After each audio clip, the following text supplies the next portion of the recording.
ไปถึงไหนเดี๋ยวก่อนผมเจ็บเลย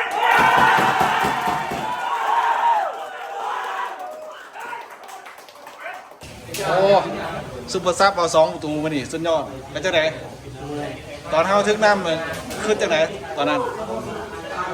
ได้ใจเฮาตอนเฮาทึกน้ำมันเนี่ย ผมมียังจะเสียละ มียังจะเสียยิงลูกเดียวเนาะ มียังจะเสียละ สู้ออก สู้เต็มที่ ยิง2 ประตูเลยสุดยอดสมเชยวิดีโอจังไหนฮีโร่มื้อนี้แอสซิสต์หน่วยสำคัญเนาะตอนนั้นขึ้นยังอยู่ตอนเฮากดดันแห่งเสมอน่ะ ก็อยากได้ประตูไซเนาะแต่ว่าเห็นมู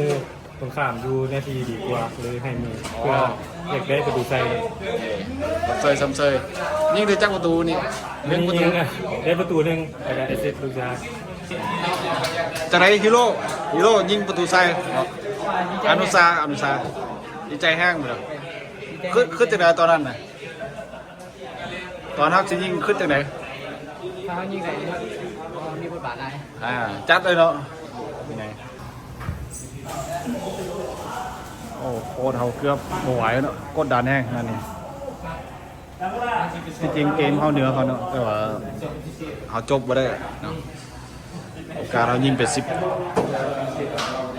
เดี๋ยวจะหน่อย3 แบบเนาะเอาสู้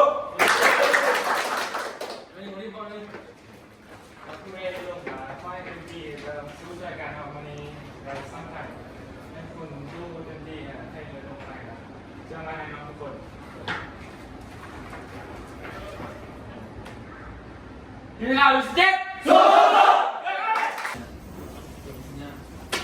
จะบอกให้ได้เมื่อไหร่ผ่าน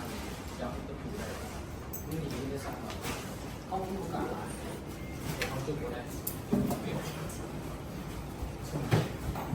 เข้าใจนะสู้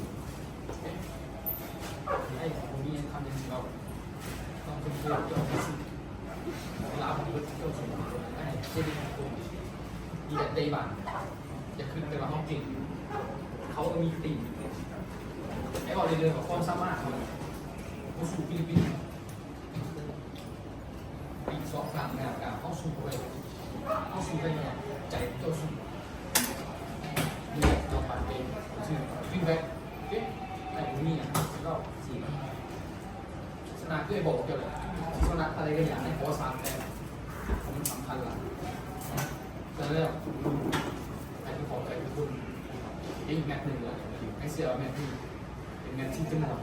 เลยเขาต้องประมาทเราตัวเจนกี้เขาต่ำเขาแต่เขาสิ่งเอาความสามารถต้องเอาความสมาธิที่ได้บอกตลอดว่าความสมาธิที่พลังที่จะโชว์สู่รสชาติที่พิซซ่าเพราะฉะนั้นเขาของที่เป็นข้างนอกคนช่วยขับ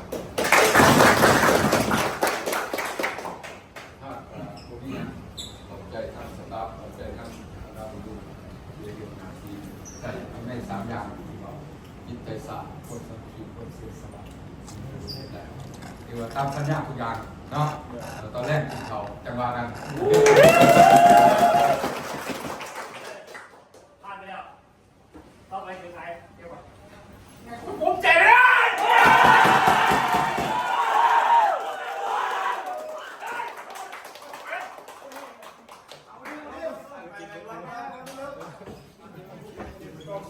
ดังเด้อทุกคนพร้อมอิสราอิส